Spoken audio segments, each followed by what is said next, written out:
पहले चैनल को सब्सक्राइब कर लीजिए, बेल आइकन को प्रेस कर लीजिए ताकि आपको रेगुलर अपडेट्स मिलती रहें। यहाँ पे मैंने पॉइंट वाइज सब कुछ कवर करा है, तो एग्जाम पॉइंट ऑफ व्यू से है, कोई आलतू फालतू की बात नहीं है, तो एक एक पॉइंट गौर से समझिएगा। बहुत ईजिली मैंने एक्सप्लेन करा है। तो आइए शुरुआत करते हैं। सबसे पहले जानेंगे कहाँ से आर्यंस निकल के आए, क्या उनकी आइडेंटिटी है ना। तो उनके बारे में कोई बातें जाने, तो देखिए आर्यंस जो है वो यूरोपियन लैंग्वेजेस को बोला करते थे, है ना। और ये पहली बार देखने को मिले हैं ईरान में। स्टार्टिंग में बताऊं तो ये कहीं एरिया जो था ना, एल्प्स का एरिया, एल्प माउंटेन का एरिया, उसके आसपास जो है वो रहते थे। जो आपका अभी यूरेशिया है, यूरेशिया में आप जानते हैं एल्प माउंटेन है ना। तो एरिया जो एल्प्स का है उसके आसपास ये रहा करते थे स्टार्टिंग में। इनकी जो स्टार्टिंग की लाइफ थी वो पैस्टोरल थी, मतलब शीप वगैरह रखते थे, और एग्रीकल्चर इनका सेकेंडरी ऑक्यूपेशन हुआ करता था। ये कई सारे एनिमल्स का यूज तो करते थे, बट अगर हम घोड़े की बात करें, हॉर्स की, तो हॉर्स इनकी लाइफ में काफी इंपॉर्टेंट रोल प्ले करता था।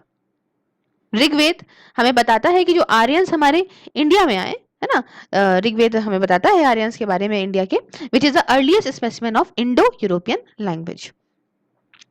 अब देखिए जो ऋग्वेद है, ये ऋग्वेद क्या है, ये एशियन इंडियन कलेक्शन है वैदिक संस्कृत हाइमन्स का। ऋग्वेद तो आप जानते हैं स्टार्टिंग में इसमें मंत्र वगैरह थे। Number of the 4 sacred canonical text है हमारे, हम जानते हैं बहुत ही पवित्र है ना। जानते हैं 4 वेद हैं, इसमें से ऋग्वेद है ना, सामवेद, यजुर्वेद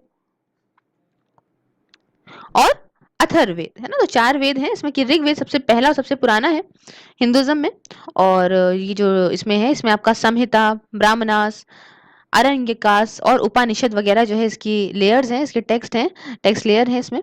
और इसमें आपका जो है वो प्रेयर्स वगैरह है ना, जैसे अग्नि वगैरह को, इंद्र देवता को, मित्र को, वरुण को, है ना, और दूसरे कुछ भगवानों को भी प्रेयर्स वगैरह जो ऑफर करी जाती थी, वो सारी कलेक्शन है प्रेयर्स का इसमें, है ना। कई सारे फैमिलीज ऑफ पोएट्स और सेजेस के द्वारा।